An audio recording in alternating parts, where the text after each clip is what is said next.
बिस्मिल्लाहिर्रहमानिर्रहीम। अस्सलाम वालेकुम। मयार हक, किताब व सुन्नत और मकाम सहाबा। सवाल: आपके नज़दीक मयार हक होने का मतलब क्या है और इस मतलब के मुताबिक सहाबा किराम मयार हक हैं या नहीं? जवाब: हमारे नज़दीक मयार हक से मुराद वो चीज़ है जिससे मुताबिकत रखना हक हो और जिसके खिलाफ होना बातिल हो।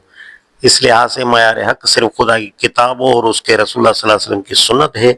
सहाबा किराम मयार हक नहीं है, बल्कि किताब और सुन्नत के मयार पर पूरे उतरते हैं। किताब और सुन्नत के मयार पर ही जांच कर हम इस नतीजे पर पहुंचे हैं कि ये गुरोह बरहक है। उनके इजमा को हम इस बिना पर हुज्जत मानते हैं कि उनका किताब और सुन्नत की अदना सी खिलाफ वर्जी पर भी मुत्तफिक होना हमारे नज़दीक मुमकिन नहीं है।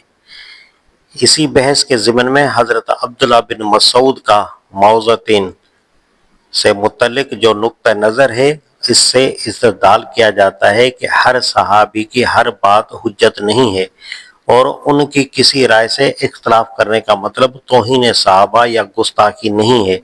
जिस तरह मुफस्सिरीन ने हज़रत इब्न मसूद की राय से इख्तलाफ किया है और वो गुस्ताख सहाबा करार नहीं पाए, इसी तरह इल्मी तहकीक के लिए छानबीन की जा सकती है।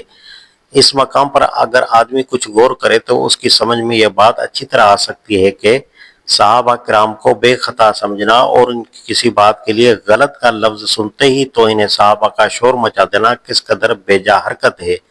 यहाँ आप देख रहे हैं कि हज़रत अब्दुल्लाह बिन मसूद जैसे जलीलुल कदर साहबी से कुरान की 2 सूरतों के बारे में कितनी बड़ी चूक हो गई। ऐसी चूक अगर इतने अजीम मर्तबे के सहाबी से हो सकती है तो दूसरों से भी मुमकिन है।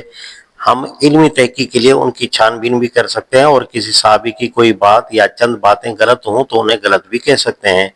अलबत्ता सख्त जालिम होगा वो शख्स जो गलत को गलत कहने से आगे बढ़कर उन पर ज़बान तान दराज करे। दस्तूर जमात इस्लामी पाकिस्तान की दफ़ा 3 में मोहम्मद रसूलुल्लाह सल्लल्लाहु अलैहि वसल्लम के जुज़ की तशरीह दर्ज झैल है जो इस अकीदे के अमली तकाज़ों को वाज़ेह करती है। नंबर 1, इंसान हर उस तैलीम और हर उस हिदायत को बेचूं और चुरा कबूल करे जो मोहम्मद सल्लल्लाहु अलैहि वसल्लम से साबित है।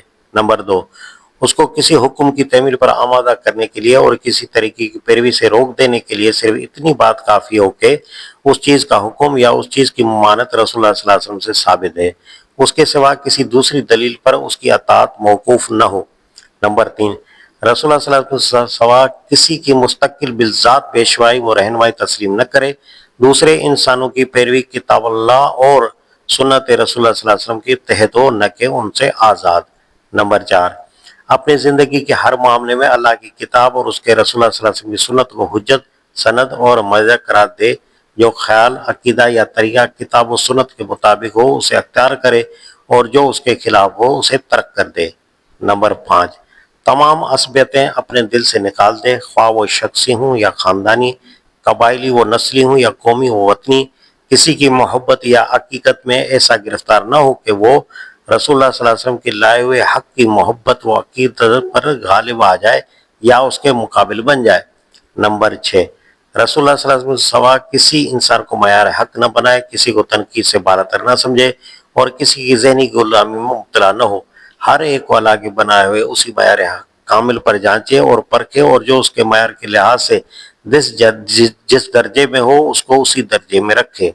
नंबर 7, मोहम्मद सल्लल्लाहु अलैहि वसल्लम के बाद पैदा होने वाले किसी दूसरे इंसान का ये मनसब तस्लीम न करे कि उसको मानने या न मानने पर आदम के कुफर व ईमान का फैसला हो।